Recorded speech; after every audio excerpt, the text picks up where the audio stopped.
Bienvenue à Planète Terre, ici Jean-François Lisée. Cette semaine à l'émission, d'abord une question. Pourquoi est-ce qu'en Suisse, les francophones et les Allemands réussissent à vivre ensemble dans un système de multilinguisme territorial et pourquoi n'y a-t-il pas de volonté d'indépendance, même minoritaire, chez les uns et les autres? Notre invité Manuel Meun vient de consacrer un ouvrage à la question linguistique suisse. Ensuite, on fait le point sur la campagne présidentielle américaine avec John Parizella et Pierre Martin.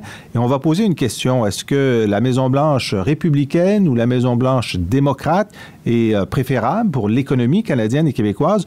On a toujours dit que les républicains étaient à tout prendre le meilleur choix pour notre économie. Pierre Martin nous explique que c'est une fausse perception et va nous dire pourquoi. Mais d'abord, un petit voyage dans le monde linguistique helvétique.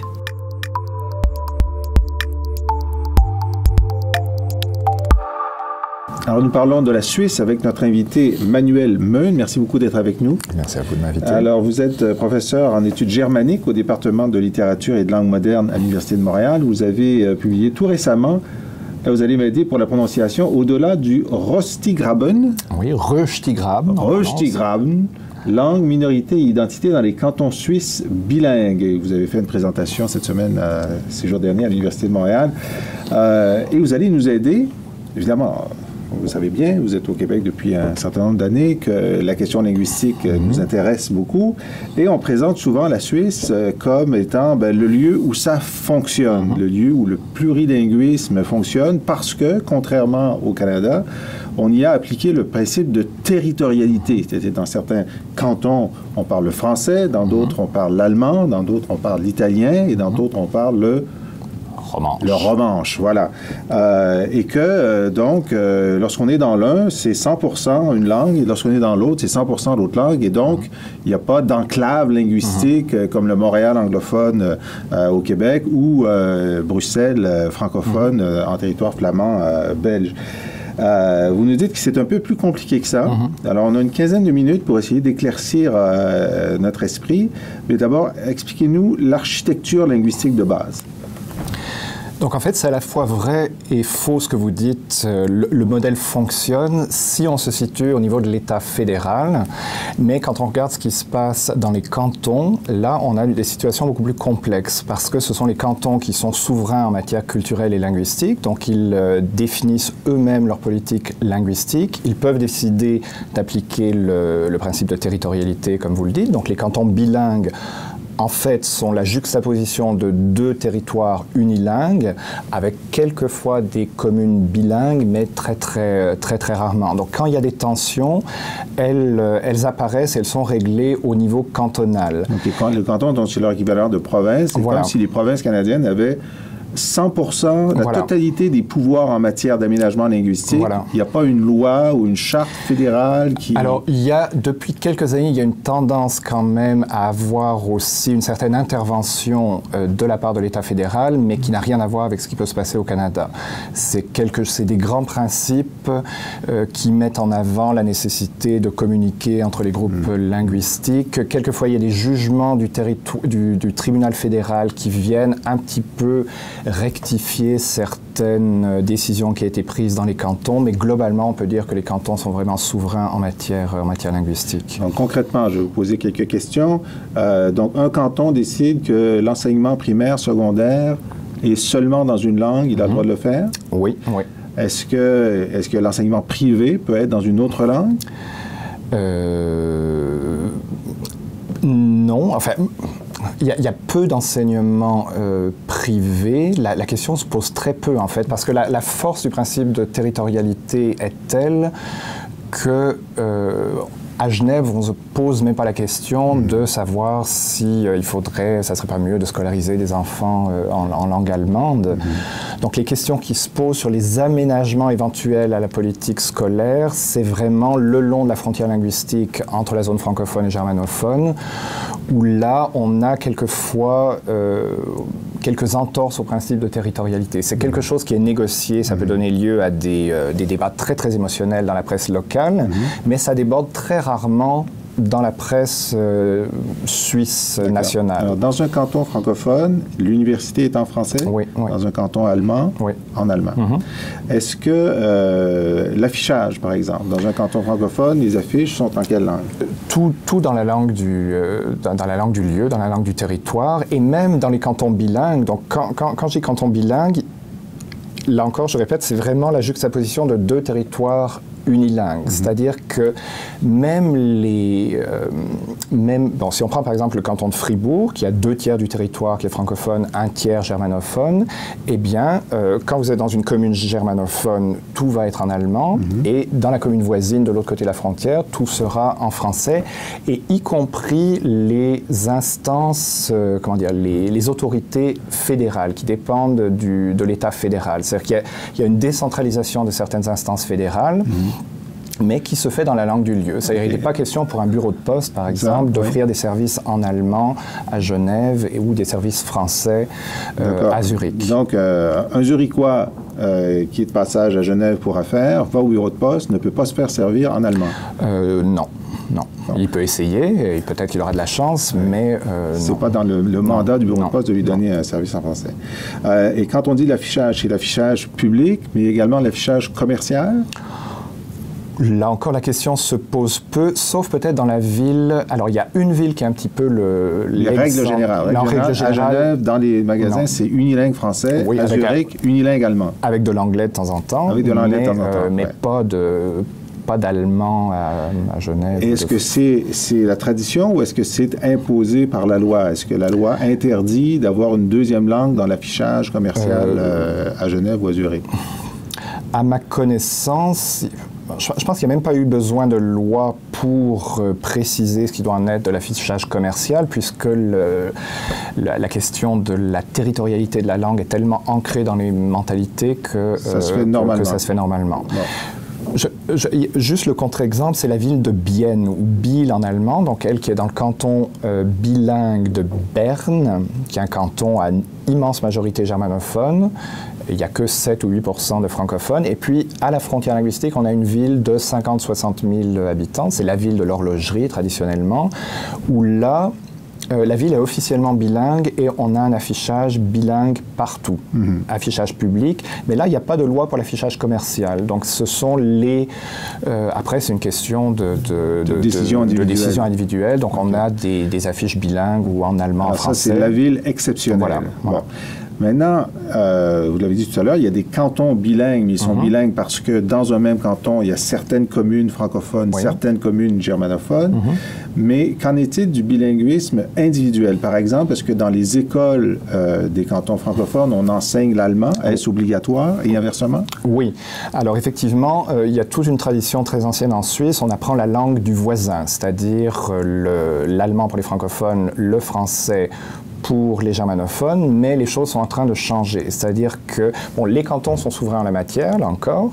Donc ça a commencé par le canton de Zurich, qui est vraiment le principal canton germanophone, où Zurich est la métropole économique, qui a commencé à décider qu'on enseignerait en langue seconde l'anglais et non plus le français. Ensuite, certains autres cantons germanophones ont suivi, ce qui fait qu'on a eu un nouveau paradigme en fait dans la politique suisse. On a remplacé le français par l'anglais. On n'a pas donné le choix aux élèves de prendre soit le français ou l'anglais. Non. Après, ça dépend des cantons. Il y a toujours une troisième langue. Donc, le français est toujours là quand même en troisième langue, mais l'ordre symbolique des langues a été modifié. Par contre, ça ne s'est pas passé en Suisse romande, en Suisse francophone, parce que les francophones qui sont minoritaires, qui sont 20% dans l'État suisse, ont beaucoup plus besoin de l'allemand que les germanophones n'ont besoin du français.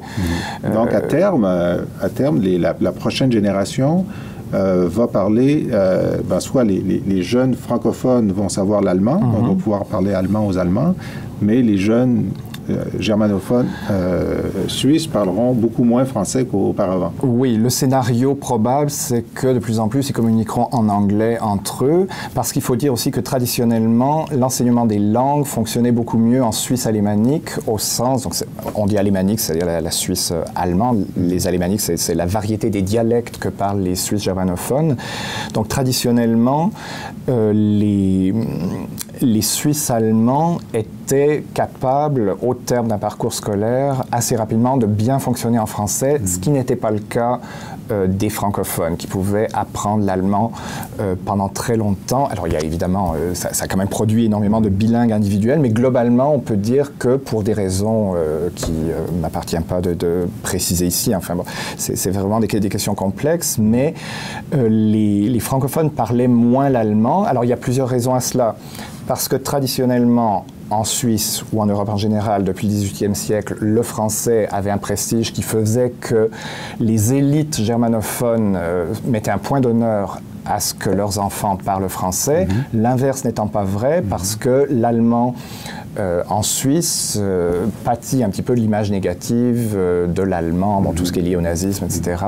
Et puis il y a une autre question aussi, c'est que les Suisses germanophones, en fait, ce sont les seuls dans les pays germanophones qui parlent une langue qui est très différente de l'allemand standard. Alors, ils écrivent tous l'allemand standard, ils apprennent l'allemand standard à l'école. Mais si on apprend l'allemand standard à Lyon et qu'on va à Zurich, voilà, on va avoir de la difficulté à se faire comprendre. C'est ça, donc c'est ce que disent les Genevois, les Lausannois, les petits étudiants qui ont appris l'allemand, ils disent c'est bien beau, on veut bien apprendre l'allemand, mais quand on va à Zurich, on n'est pas capable de le parler parce que vous, les Suisses allemands, vous n'aimez pas parler allemand, vous voulez parler votre dialecte.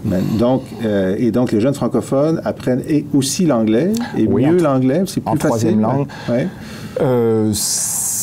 Bon, je ne suis pas sûr qu'ils parlent un très bon anglais. Forcément mieux anglais qu'allemand. Au moins, ça ne se décline pas. Ce n'est pas une langue à déclinaison. Voilà, c'est une langue réputée aussi plus neutre. Ouais. Bon, c'est une langue qui vient de l'extérieur, donc il y a moins... il y a moins de réactions négatives face à l'anglais qui peut en exister face à l'allemand. Alors, ce qui est intéressant, c'est que ce système, donc, il fonctionne et contrairement à la Belgique ou au Canada ou à l'Écosse, où on parle maintenant anglais, ou en Catalogne, il n'y a pas de force même minoritaire, qui réclame une plus grande autonomie ou une indépendance. Parce que, écrivez-vous dans votre livre, il y a une identité qui n'est pas que linguistique et qui fait quoi? Comment est-ce que la colle identitaire prend? Eh bien, ça fonctionne avec des mythes nationaux qui sont liés beaucoup à la géographie, à la mythologie des Alpes, aux lacs, à l'exceptionnalisme suisse, c'est-à-dire le fait que la Suisse serait une nation qui aurait une mission particulière au cœur de l'Europe, une mission de bons offices entre les grands pays. Donc effectivement, on n'a jamais eu de mouvement roman qui viserait à quitter le giron suisse. Il y a eu le séparatisme jurassien qu'on connaît assez bien au Québec, mais il n'a jamais été question pour les jurassiens francophones de quitter la Suisse. Il s'agissait simplement... Ils voulaient créer une nouvelle province, un nouveau canton. De quitter le canton de Berne, qui était très majoritairement germanophone. Et on doit ajouter aussi qu'en Suisse, les questions religieuses sont très importantes. C'est-à-dire que ceux qui ont quitté le canton les jurassiens qui ont quitté le canton de Berne étaient des jurassiens catholiques, alors que ceux qui étaient protestants ont choisi de rester dans le canton de bilingue. Et vous montrez qu'il n'y a pas d'adéquation, quand vous avez montré dans votre conférence la carte religieuse et la carte, donc les protestants, les catholiques, et la carte linguistique, et vraiment, c'est pas la même. Effectivement. Donc, il y a eu une guerre civile en Suisse au milieu du 19e siècle, mais qui était une guerre religieuse, et ça ne coïncidait pas du tout avec les blocs linguistiques. On a des cantons francophones protestants, catholiques, des cantons germanophones protestants, catholiques.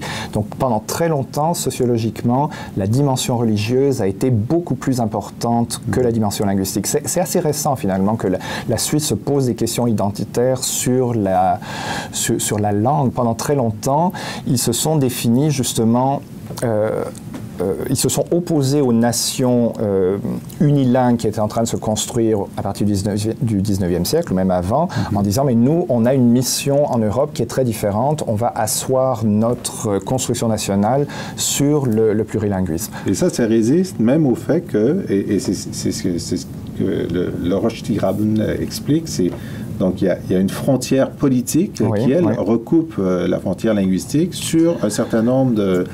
globalement parlant, dans la minute qui nous reste, qui fait que lorsqu'il y a des référendums, il y en a beaucoup, les francophones votent d'un côté, les germanophones votent de l'autre côté, mais on accepte le résultat. Voilà, voilà. Donc effectivement, ça dépend des sujets, mais quelquefois, pour des questions un petit peu émotionnelles, le rapport à l'Europe, par exemple, les francophones sont beaucoup plus pro-européens. Ils aimeraient être dans l'Union européenne, alors que les germanophones ont régulièrement voté contre. Donc on a ce fossé qui apparaît. Donc il y a une petite montée d'adrénaline dans certains cas, mais en fait, après, les choses retombent assez vite et il y a une habitude, disons, de fonctionner de façon consensuelle. Il ne faut pas oublier que le gouvernement suisse représente, enfin, tous les partis sont représentés dans le gouvernement suisse. Il faudrait imaginer le Parti libéral et le Parti québécois gouvernant ensemble pendant des décennies pour comprendre ce qu'est la Suisse. C'est tout le temps que nous avons, Manuel Meun. Vous avez une plage musicale à nous proposer pour clore cet entretien. Laquelle et pourquoi?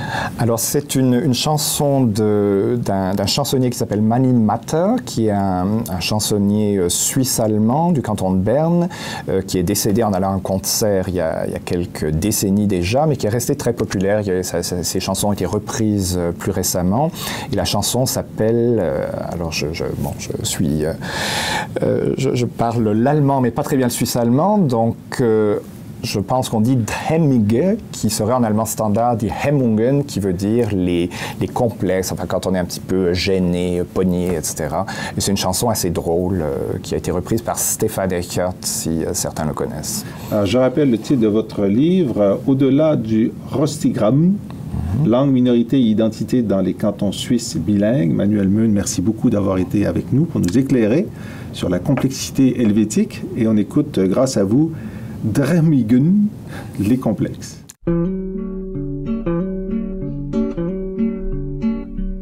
Es gibt Leute, die würden alle die Wege nie ein Lied vorsingen, so wie ich jetzt hier. Eins singen keinen Preis, nein, Pütis nicht, weil sie Hemmige haben. Sie wären vielleicht gern im Grund genommen frech und denken, das sei ihr grosses Pech. Und es lastet auf ihnen wie einen schweren Stein, dass sie Hemmige haben. Ich weiss, das macht einem heiß, verschlägt einem die Stimme. Doch dünkt's einem manchmal auch, sei nichts so schlimm. Es ist gleich ein Glück, auch wenn wir's gar nicht wollen, dass wir Hemmige haben. Was unterscheidet die Menschen vom Schimpans? Es ist nicht die glatte Haut, der fehlende Schwanz. Nicht, dass wir schlechter Bäume aufkommen, nein, dass wir Hemmige haben. Man stellt sich die Männer vor, wenn's anders wär, und es käme ein hübsches Mädchen daher. Jetzt schauen wir doch höchstens chli auf die Beine, weil wir Hemmige haben. Und wenn man sieht, was heute der Menschheit droht, so sieht man wirklich schwarz, nicht nur rot. Und was man noch hoffen kann, ist allein, dass sie Hemmige haben. De retour à Planète Terre, l'émission des chercheurs du Cerium. Nous avons deux excellents invités aujourd'hui pour faire le point sur la campagne présidentielle américaine. D'abord, John Parisella. Merci beaucoup d'être avec nous, John. Ça fait plaisir, Jean-François. John, vous avez été pendant 2 ans délégué général du Québec à New York. Vous avez été très proche de la politique américaine pendant des années, en plus de vos fonctions en politique québécoise. Vous avez même milité pour certains candidats démocrates au cours des années. Et vous tenez un blog à Maclean's et maintenant avec le blog du Cerium sur les questions américaines. Et vous êtes co-titulaire de l'école sur les États-Unis qui aura lieu cet été dans le cadre des écoles d'été du Cerium. Je vous remercie beaucoup parce que c'était une invitation que j'ai vraiment bien appréciée. Donc, c'est un honneur pour moi de m'associer à cette école d'été. Excellent. Participant dans les autres années. Participant, absolument. Et comme donc la période de probation a été éclatante, on a décidé de vous donner une promotion cette année avec Jean-François Godbout, qui est professeur en sciences politiques. Notre autre invité, vous le connaissez bien, Pierre Martin. Merci d'être là, Pierre. Salut. Pierre, donc, vous êtes directeur de la chaire d'études politiques et économiques américaines. Et cette semaine, sur le blog États-Unis, qu'on retrouve sur le site du Cerium et sur celui de l'actualité, vous avez écrit un texte contre-intuitif sur les partis politiques aux États-Unis et l'économie. Alors, généralement, on dit, quelles que soient les tendances politiques des électeurs québécois ou canadiens, le fait est que lorsqu'il y a un républicain à la Maison-Blanche, c'est mieux pour l'économie canadienne que lorsqu'il y a un démocrate à la Maison-Blanche. Alors, dites-nous d'abord pourquoi on disait ça et pourquoi vous pensez que c'est faux. C'est-à-dire qu'on a dit ça longtemps. Je suis certain que quand John allait faire le porte-à-porte pour les candidats démocrates, ses amis républicains lui disaient « Ah, mais ça va contre votre intérêt, puisque c'est beaucoup mieux pour le Canada d'avoir un président républicain. » Vrai, John? On vous a dit ça? En effet, puis je me souviendrai tout le temps d'une petite conversation avec un ancien premier ministre canadien qui était un des co-auteurs de l'entente de libre-échange. Évidemment, je parle de M. Mulroney qui justement me faisait part de cette distinction-là. Puis c'était en 2004, dans la campagne de M. Kerry, où je m'avais affiché pour M. Kerry, puis il m'avait juste fait cette petite remarque. C'était pas un reproche, mais c'était juste une remarque. Puis c'est, je dirais, le conventional wisdom là, dans la classe politique québécoise quant à la présence d'un républicain à Maison-Blanche. Alors, pourquoi est-ce qu'on dit ça? Pourquoi on dit ça? Donc, d'abord, les démocrates ont la réputation d'être plus protectionnistes, ce qui n'est pas nécessairement vrai dans les faits. Là, ça devient compliqué. Mais en tant que spécialiste en sciences sociales, on ne se contente pas de penser quelque chose, on peut le vérifier. N'est-ce pas? Alors, comment ça se vérifie? C'est pas terriblement compliqué. C'est-à-dire qu'il y a eu, depuis une cinquantaine d'années, une succession de présidents républicains, une succession de présidents démocrates. Et à chaque année, on a des mesures de l'économie canadienne. Le taux de croissance du PIB réel per capita, c'est la meilleure mesure de la performance économique d'un pays. Le taux de chômage, même les exportations vers les États-Unis.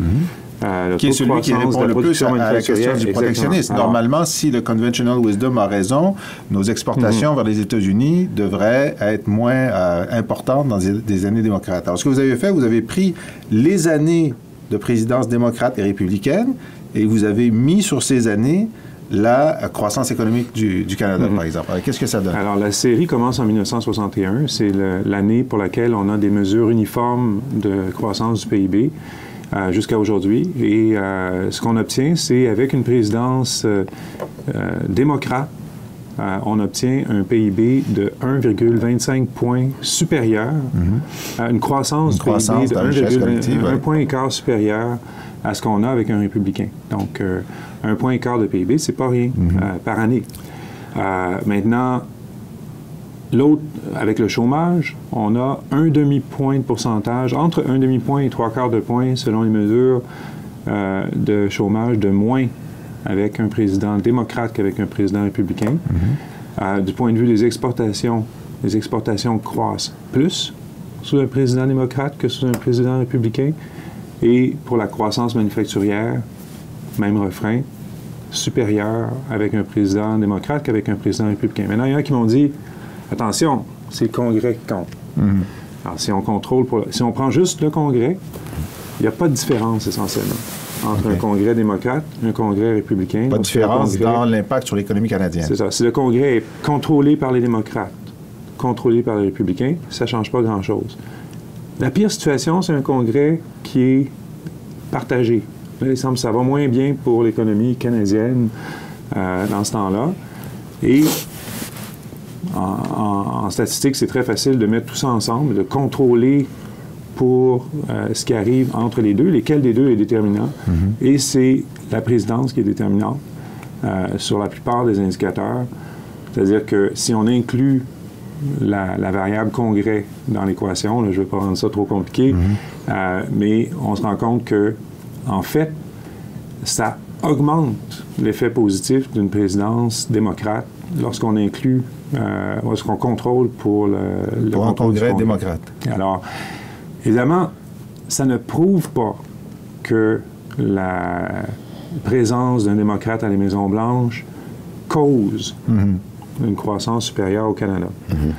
Par contre, s'il vous plaît, arrêtez de nous dire que... C'est-à-dire que pour faire la démonstration qu'un républicain, c'est mieux pour l'économie canadienne, là, il y a une côte à remonter. Il y a une côte à remonter. Puis je pense que... Et tout ça s'explique d'une certaine façon parce que on est braqué sur le protectionnisme comme explication. On a toujours tendance à croire le protectionnisme et on l'associe aux démocrates et on n'a pas entièrement tort. Okay? Par contre, ce que les démocrates font quand ils sont au pouvoir, c'est des politiques économiques expansionnistes. Quand on a une politique expansionniste, il y a plus de demandes. Quand il y a plus de demandes, il y a plus d'exportations.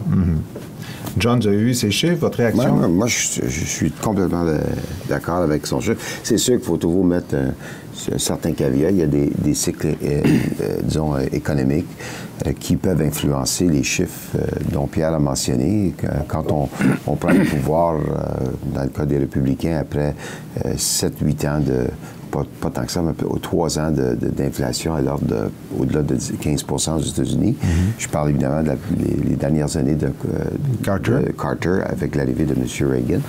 Mais moi, je trouve que c'est intéressant parce que une de mes thèses quand j'étais en poste en 2010, c'était que la prise du Congrès ou de la Chambre des représentants par les républicains ne faisait pas une grande différence dans la stratégie que nous avions du Québec envers les États-Unis. Puis notre stratégie se tournait autour de toute la question énergie, la capacité de vendre de notre énergie aux États-Unis, la question de la sécurité à la frontière, amincir, disons, la difficulté de traverser la frontière, pas juste pour des individus, mais pour des biens et des services.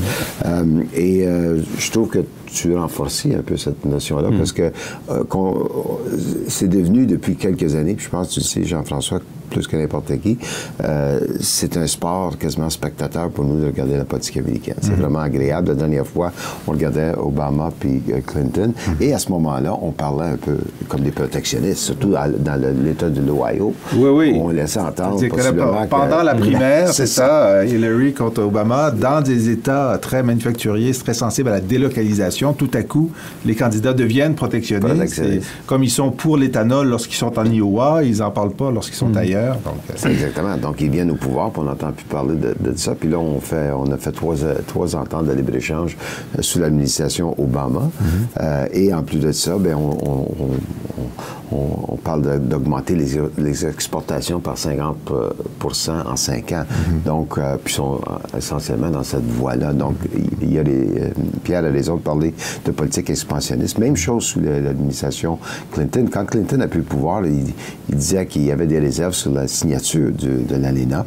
Il a finalement signé avec M. Chrétien, qui avait aussi ses réserves, mais au bout de la ligne, c'était sur des questions concernant les lois du travail, puis concernant l'environnement. Donc, dans l'ensemble... Mais qui n'allait pas au cœur de l'accord. Non, ça va pas... Je pense que s'il y a quelque chose qui... Ça, c'est peut-être une thèse que tu serais peut-être intéressé de développer. C'est s'il y a peut-être un élément qui peut affecter la relation Canada-US, c'est peut-être la politique étrangère. Même si on dit que la politique étrangère n'est pas un facteur dans une élection, il n'y a pas de doute que quand on regarde la situation qui se développe en ce moment au Moyen-Orient avec la Syrie, l'Iran, les préoccupations d'Israël, on peut se poser des questions que si on avait un président qui était peut-être plus axé sur l'affrontement, que ça pourrait avoir un impact. On l'a vu dans le temps de M. Bush. M. Chrétien a résisté à l'Irak, mais il était quand même très engagé en Afghanistan. Et M. Martin a essentiellement fait le choix d'installer des gens, des Canadiens, disons à Kandahar, qui était le théâtre le plus disons, je dirais conflictuel à l'époque. On va passer donc dans cet état de spectateur de la politique américaine. La campagne des primaires républicaines pour désigner le candidat à la présidence se prolonge.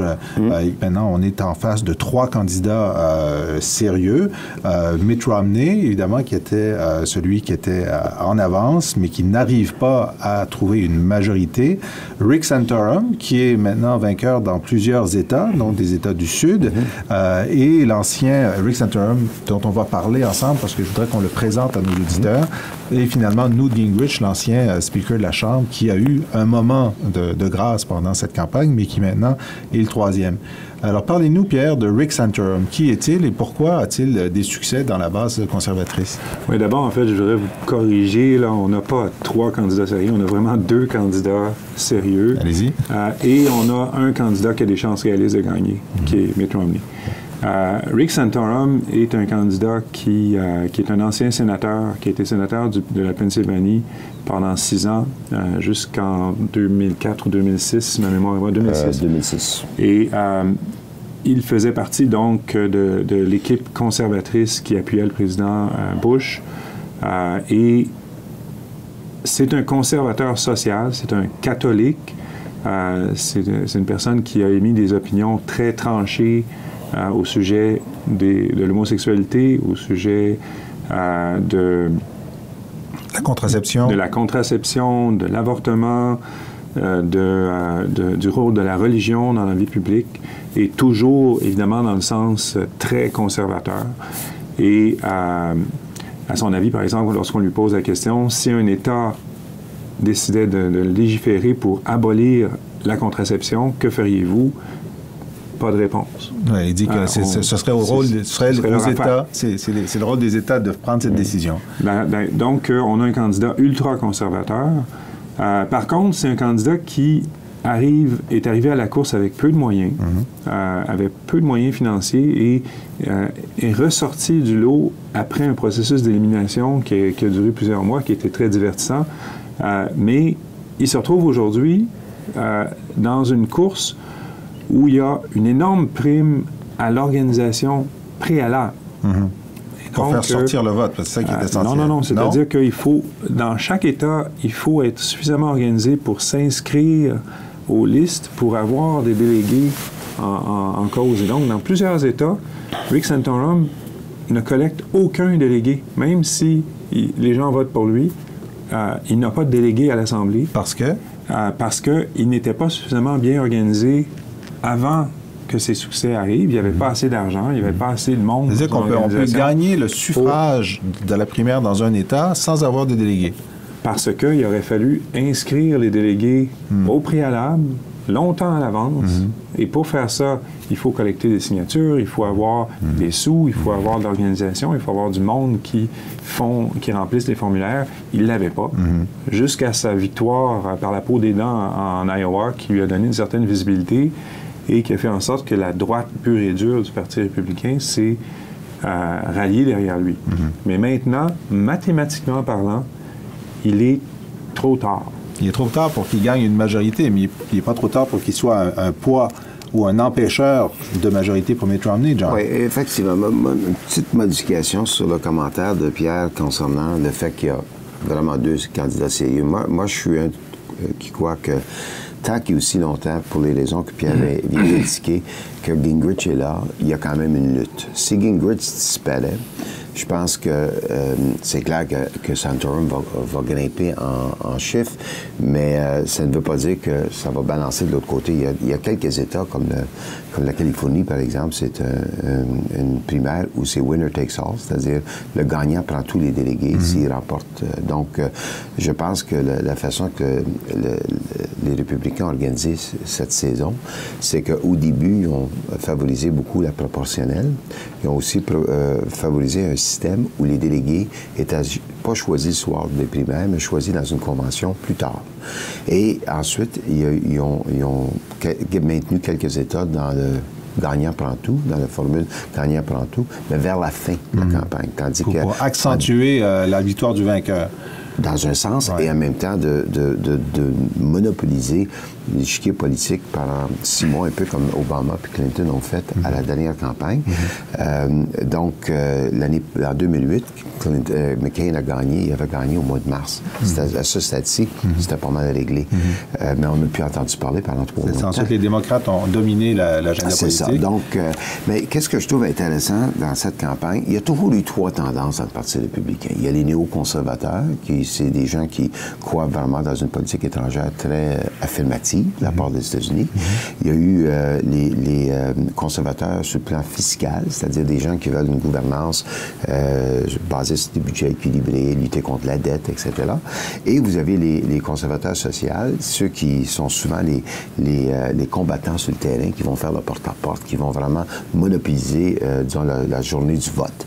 Et ça, c'est des gens que M. Santorum, disons, a énormément de dépendance sur leur appui. Donc, qu'est-ce qui se produit dans cette campagne, dans cette saison, c'est qu'il y a eu un hijacking, permettez l'expression anglaise, une espèce de prise de contrôle par le Tea Party en début. Et ça a forcé les candidats de s'en aller plus vers la droite. Ensuite, les conservateurs sociaux sont affirmés comme ils se font toujours, et les conservateurs, les néoconservateurs qui ont déjà eu une ascendance, ont quasiment pas d'ascendance. Pourquoi? Parce que la guerre en Irak est pas populaire, l'Afghanistan c'est pas populaire, puis là c'est le côté libertarien, isolationniste qui prend le dessus contre les néoconservateurs, sont quasiment marginales dans cette lutte. Donc, c'est pour ça que M. Sur la question de l'Iran, où là, tout le monde est d'accord pour bombarder l'Iran. Oui, mais c'est ça. Ça c'est vraiment une réaction pas néoconservatrice, c'est une réaction purement partisane pour aller chercher du vote de la communauté juive et aussi du financement de la communauté juive. Donc ça, c'est tous ces facteurs-là. Puis surtout avec les super PAC, il n'y a pas de limite. Donc, ils se disent, on va aller chercher beaucoup d'argent du lobby Israël qui est pour eux une affirmation face à l'Iran. Donc, c'est beaucoup plus ça que le néoconservatisme, parce que quand on les écoute parler sur toutes les autres questions, ils sont beaucoup, même en réalité, ils s'arrangent derrière Obama sans le dire, parce qu'il ne faut jamais dire qu'on est d'accord avec Obama. Donc, qu'est-ce qui se produit en ce moment? C'est que tant que Gingrich est dans la lutte, Santorum, qui est plus populaire en ce moment, reste vraiment un peu la contrepartie. C'est dans ce sens-là qu'il y a seulement deux vrais candidats. Mais si Gingrich disparaît, je pense que Santorum va baisser plus rapidement. Donc, eux autres veulent se rendre au Congrès. Leur but, c'est d'empêcher Romney d'avoir la majorité. Il va l'obtenir au Congrès. Les super délégués vont se ranger là. Ah, OK, on va parler de ça un petit peu avec Pierre. Les autres veulent influencer surtout le programme à la fin de la journée. C'est ça. Donc, ce parcours des primaires se termine à la convention républicaine qui aura lieu à Tampa, en Floride, c'est ça? Oui. Et c'est là qu'on va compter les délégués. Et c'est là qu'on va adopter le programme. C'est là qu'on va désigner le candidat à la vice-présidence. Donc, les grandes agences de presse américaines font des projections à partir des sondages pour les États qui restent dans le parcours et disent Mitt Romney n'aura pas 50% plus un des délégués lorsqu'il arrivera à Tampa. Alors, qu'est-ce qui peut se passer sur le plancher de la Convention? Premièrement, il est fort probable qu'il y ait les 50% plus un. C'est possible qu'il les ait pas. Moi, je le pense aussi. Mais il est fort probable qu'il les ait. Il y a assez peu de projections réalistes qui l'amènent à perdre le compte des délégués au bout du compte. D'accord. Juste pour lui faire un petit cadeau, le dernier État où le gagnant prend tout avec 40 délégués, c'est Utah, l'État mormon, où il va avoir tous les délégués. C'est assez clair. Alors, de ce côté-là, je suis assez... mais bon... C'est évident qu'il va continuer à avoir une pression, il va continuer à avoir une opposition qui fait en sorte que Romney doit se déplacer de plus en plus vers la droite, identifier son message à la droite de son parti, identifier son message aussi à l'aile droite de son parti au Congrès. Et comme c'est un type qui est plutôt... flexible dans ses prises de position, selon l'image qu'on s'en fait, il est fort probable qu'au bout de la ligne, s'il est désigné et qu'il devient président, il soit essentiellement à la remorque de la droite de son parti au Congrès. Et petit à petit, évidemment, alors que sa candidature à la présidence devient de plus en plus inévitable, mais là, la stratégie du Parti républicain va changer et on va se rallier derrière lui parce que, bien que c'est pas le grand amour avec Mitt Romney. Donc, c'est clair. On est très réservé par rapport à lui et c'est pas le type non plus qui suscite beaucoup de sentiments positifs. C'est vraiment... il y en a qui l'appellent... robotique. Le robot. Robotic rich guy, comme on a entendu l'autre jour. Mais, il n'y a pas de sentiment très fort d'attachement à Romney, mais faut être certain d'une chose, il y a un sentiment très fort contre Barack Obama. Qui vient, pour certains, ça vient d'idéologie, pour certains, ça vient du racisme. Mais même si c'était juste ça, depuis quelques années, pour une partie du Parti républicain, on n'accepte pas que le Parti démocrate a l'autorité morale de gouverner. C'était vrai pour Bill Clinton aussi. C'est depuis Clinton, essentiellement, que polarisé, on refuse au Parti démocrate la légitimité de diriger. John, donc parlons de Barack Obama. Il y a eu une période l'an dernier où on disait, et surtout après les élections de mi-mandat de novembre 2010, que c'était fini, la majorité était contre lui, ses taux d'approbation étaient très faibles. Il y a eu un assez bon automne et économiquement un bon printemps. Malgré tout, il ne distance pas de façon importante ses adversaires républicains potentiels. Alors, qu'est-ce qui se passe pour lui? Quelle est sa stratégie? Bien, je pense qu'il y a peut-être quelques facteurs qu'il faut mentionner. C'est clair que les républicains vont se rallier derrière le candidat, même si c'est un mal-aimé qui se trouve être M. Romney, parce que il déteste tellement M. Obama. C'est devenu tellement polarisant dans leur esprit. Il faut battre Obama à tout prix. Donc ça, c'est un facteur qui n'est pas à négliger, parce que des gens qui pensent que le parti va être tellement divisé qu'il ne pourra pas vraiment avoir une candidature sérieuse, ils se trompent. Okay. Donc dans ce sens-là, il y aura de la cohésion derrière le candidat. Effectivement. Il y a deux autres facteurs qui sont un peu hors de contrôle. C'est toute la question sur le plan international. On ne sait jamais qu'est-ce qui peut se passer. Autant que la politique étrangère, finalement, sauf exception peut-être la prise d'otage dans le temps de Carter-Reagan, c'est très rare que la politique étrangère domine une campagne électorale et qui est le facteur décisif. Mais celui-là, on ne le sait jamais, parce que c'est vraiment, vraiment compliqué qu'est-ce qui se passe avec l'Iran, qu'est-ce qui se passe avec l'Afghanistan et qu'est-ce qui se passe avec la Syrie. Troisième facteur, c'est l'économie. Oui, l'économie va bien. Les chiffres en termes de création d'emplois sont positifs, mais ça, c'est le bon côté. Le moins bon côté, c'est que les gens veulent maintenant, ont plus confiance, veulent maintenant réintégrer le marché. Donc, le taux de chômage ne baissera pas. Oui. La création d'emplois va augmenter, mais on va toujours rester dans les 8 % et les prix d'essence augmentent. Oui, donc, ça neutralise les facteurs. Oui. C'est pour ça que dans les dernières journées, depuis à peu près une dizaine de journées, les taux d'approbation de M. Obama ont baissé dans certains sondages. Donc, il n'y a aucun doute qu'Obama va bénéficier d'un parti républicain qui va s'en aller plus vers la droite. M. Romney a dit des choses que M. Obama, dans sa pub et dans ses discours, va ramener à la mémoire des Américains. Et c'est d'après moi, sa meilleure chance, c'est que le Parti républicain pousse Romney trop vers la droite. Si Romney avait resté un petit peu plus neutre, je pense que Romney était vraiment une menace sérieuse, parce que c'est un modéré. Il a gouverné l'État de Massachusetts. Il ne va pas être un radical. Qui est un État de centre-gauche. Votre opinion, Pierre, là-dessus? Évidemment, tout peut se passer. Il y a plusieurs événements qui vont venir avant l'élection. En plus de l'économie, il y a des choses évidentes. Il y a l'économie, l'appui au président, la politique étrangère, les aléas de la politique internationale. Tout ça, ça entre en ligne de compte. Mais je veux souligner deux événements importants. Il y en a un dont la première étape se produit le 26 mars, qui est la révision par la Cour suprême de la loi sur la santé passée par l'administration Clinton. Obamacare, la grande réforme. La loi sur la santé de Barack Obama est-elle constitutionnelle?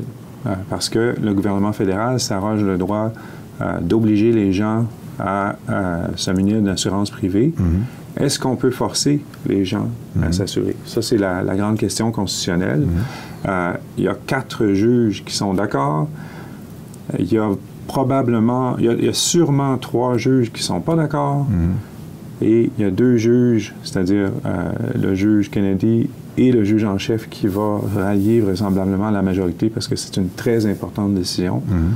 Donc, on va avoir une décision partagée sur un enjeu fondamental de politique publique. Et on prévoit la décision vers le mois de juin, possiblement? C'est ça, on entend les causes le 26 mars. Et exceptionnellement, on a prolongé la période de présentation des causes. Habituellement, c'est 2 ou 3 heures. Là, je pense qu'on va aller jusqu'à 6 heures de présentation devant la Cour suprême. Donc, ça, c'est fondamental.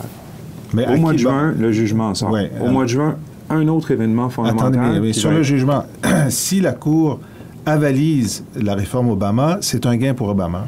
Mais si elle dit que le programme est inconstitutionnel, qui est-ce qui gagne politiquement? En fait, une fois qu'on a dit ça, il y a plusieurs choses qui peuvent se passer. Parce que si la Cour avalise le jugement, les républicains vont dire, vous voyez, il faut absolument nous élire parce que nous, on va le renverser. OK? Ça, c'est une chose. Deuxièmement, si la Cour s'oppose, bien là, il y a moyen de refaire le discours jusqu'à novembre en disant, bon, on va faire autre chose. Les choses que les gens veulent, on va les inclure dans notre prochaine réforme de la santé. Ce que les gens ne veulent pas, on ne va pas l'inclure. Donc, il peut y avoir des gains à faire d'un côté et de l'autre. Maintenant, l'autre chose qui va se passer en juin, et ça passe sous le radar. Tout ce qui se passe dans les États se passe généralement sous le radar, mais le grand indicateur de l'humeur de l'électorat américain va venir en juin avec l'élection de rappel du gouverneur du Wisconsin. Au Wisconsin, il y a eu un mouvement de protestation l'an passé. Républicain qui est revenu sur le droit de négociation des employés du secteur public. Et là, il y a un mouvement de rappel donc, pour le démettre de ses fonctions. Alors, vos auditeurs pourront retrouver les archives de Planète Terre. On en avait parlé il n'y a pas très longtemps. Mais les conséquences politiques de ce mouvement-là se font sentir ce printemps, alors que les électeurs du Wisconsin vont se prononcer sur le maintien du gouverneur Walker au pouvoir ou son remplacement par un démocrate. Évidemment, ça va être un baromètre, parce que le Wisconsin est un État baromètre, ça va être un baromètre de l'humeur de l'électorat. Est-ce qu'on veut fermer la porte à la droite ou est-ce qu'on veut garder le cap avec l'administration Obama? Ça va être le premier indice. Alors, je vais vous demander une question à laquelle vous n'êtes pas obligé de répondre. Alors, nous sommes à plusieurs mois de l'élection présidentielle, mais si vous aviez à mettre 2 $ sur le gagnant aujourd'hui, John Parizella, vous diriez? Bien, je pense que Obama est dans une position plus forte qu'il l'était il y a 6 mois. Je pense que c'est un meilleur campaigner. On est pas mal d'accord ici que ça va être difficile d'arrêter Romney à moins qu'il y ait un scandale qu'on ne connaît pas, qui va surgir dans la toute dernière minute. C'est clair que le choix du vice-président pour M. Romney peut avoir un impact, mais généralement, le choix du vice-président n'a pas un grand impact. En ce moment, qu'est-ce qui milite en faveur de M. Obama? C'est le vote féminin. Réagit très négativement contre les propos des conservateurs sociaux, particulièrement Santorum, particulièrement le fameux animateur de la radio, Rush Limbaugh. Rush Limbaugh, qui a dit que ceux qui veulent la contraception couverte par l'assurance maladie veulent se faire payer pour avoir des relations sexuelles. Effectivement. Et qu'est-ce qui arrive? C'est qu'en plus de ça, c'est le vote hispanique. Le vote hispanique réagit très mal au propos sur la question de la réforme de l'immigration, tenue par beaucoup des leaders. Curieusement, M. Gingrich a probablement la position la plus acceptable pour le vote hispanique, qui est foncièrement religieux dans sa culture et foncièrement plus conservateur. Sont prêts à aller pour les républicains, pas massivement, mais peut-être à 1 tiers, 2 tiers, 1 tiers pour les républicains. Mais là, on traîne dans les 10 Ah oui. 10 à 14 Donc, M. Romney a pris une position beaucoup plus à droite que Gingrich. Et je suis certain que les démocrates vont mettre ça dans leur pub. Donc, la réponse est longue, mais la réponse courte, c'est que je dirais que Obama est favorisé à ce stade-ci. Sur la question les droits de santé, la question du projet de la santé de M. Obama, je commence à penser que ça n'aura pas un grand impact ultimement. C'est un irritant dans un sens pour beaucoup de gens au niveau des indépendants. Ça peut l'enlever. Parce que si le projet de loi est jugé inconditionnel, ça va être surtout sur la question du mandat obligatoire de se procurer de l'assurance. Mais les éléments les plus positifs de l'assurance que les gens ont accepté puis qui ont aimé, c'est que si vous avez une condition préexistante, les compagnies d'assurance ne peuvent pas refuser de vous assurer. Cette clause-là ou cette partie-là ne sera pas affectée, selon toutes les dires. Ouais. Donc ça, c'est un élément important. Mais c'est l'économie générale de la réforme. Si tout le monde n'est pas obligé de s'inscrire, on n'a pas les sous pour le problème reste entier. C'est ça. Parce que c'est là que je pense qu'Obama a mal fait. Il a mal fait dans le sens qu'il n'a jamais vraiment vendu. Qu'est-ce qu'il a fait? C'est qu'il a donné les grands principes de ce projet de loi et il a demandé au Congrès de l'écrire. Donc, son but était d'augmenter le nombre d'assurés, de l'amener pas loin de 100 %. Ça ne s'est jamais rendu tout à fait là. C'est à peu près à 92 %. Et il a fait l'argument au début que c'était pour réduire des coûts. Mais le problème, c'est que les républicains ont réussi à définir son projet de loi comme un projet de loi qui était autoritaire, qui était imposé à faire quelque chose, socialisant, imposait des choses aux individus. Exactement, et qui augmentait le fardeau fiscal de l'État. Et à ce moment-là, le Tea Party avait pris le dessus dans le discours de la lutte contre la dette et le déficit. Et à ce moment-là, il n'y a jamais eu un sondage qui indiquait un appui massif pour le projet de loi. À la limite, le meilleur sondage qu'il y a, c'est 50-50, et la plupart du temps, c'est légèrement en bas du 50. Ouais. Quoique, parmi ceux qui sont en désaccord avec la réforme, il y a ceux qui pensent qu'elle ne va pas assez loin. Parce que définitivement. Réforme, et honnêtement, pour ceux qui disent qu'Obama, c'est un socialiste, il accorderait par ce projet de loi-là, en 2014, 50 millions de non-assurés à des compagnies d'assurance privées. Ben oui, donc, c'est pas la définition du socialisme qu'on a connu dans nos années d'étudiants. Pierre Martin, un dernier mot sur la stratégie d'Obama et votre réponse au pari de $2. Qui gagne la présidentielle? Je dois être d'accord avec John ici. Barack Obama a une petite avance en termes de chances de gagner, mais c'est très serré. Et je pense qu'il ne faut pas tenir rien pour acquis. Peut-être qu'on parie avoir jusqu'à récemment, les gens nous auraient dit vous pariez pour Obama parce que c'est une question de cœur, parce que c'est parce que vous êtes des Obamistes. Mais bon, on peut aussi maintenant dire que c'est une question de tête. Hein? Oui, les deux sont en parce que c'est dans notre intérêt économique de le faire. Oui. Pierre Martin, vous avez choisi une plage musicale pour illustrer notre propos. Laquelle et pourquoi? Oui, en fait, j'observais la campagne républicaine et puis il y a une chanson qui me revenait comme un thème de cette campagne. Une chanson dont le refrain va comme suit. If you can't be with the one you love, love the one you're with. Et en français, ça veut dire si vous ne pouvez pas être avec la personne que vous aimez, aimez la personne avec qui vous êtes. Et c'est une chanson, donc, un classique de Stephen Stills, le fameux de Crosby, Stills, Nash & Young, qui a été reprise maintes et maintes fois par une pléthore d'artistes. Et on a retenu la version originale. Et ça s'applique donc à Mitt Romney. 1971. Vous êtes avec Romney, vous aimeriez mieux quelqu'un d'autre, mais finalement, les républicains vont se replier, vont se faire une raison et aimer celui avec lequel ils sont. C'est probablement ce qui va se passer. Pierre Martin, merci beaucoup d'avoir répondu à nos questions. John Parisella, un grand plaisir de vous avoir avec nous. Merci beaucoup de m'avoir invité. Et on écoute Love the One You're With. If you're down and confused and you don't remember who you're talking to, concentration slip away because your baby is so far away. Well, there's a rose in a distant love, and the eagle flies with the dove.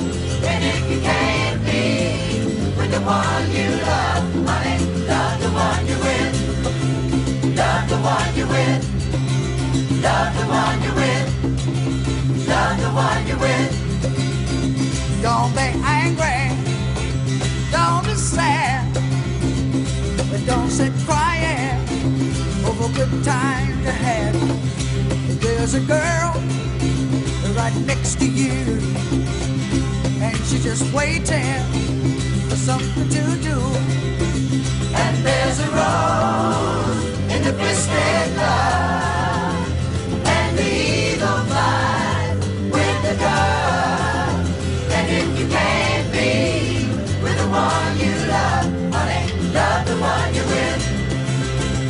the one you're with. Love the one you're with.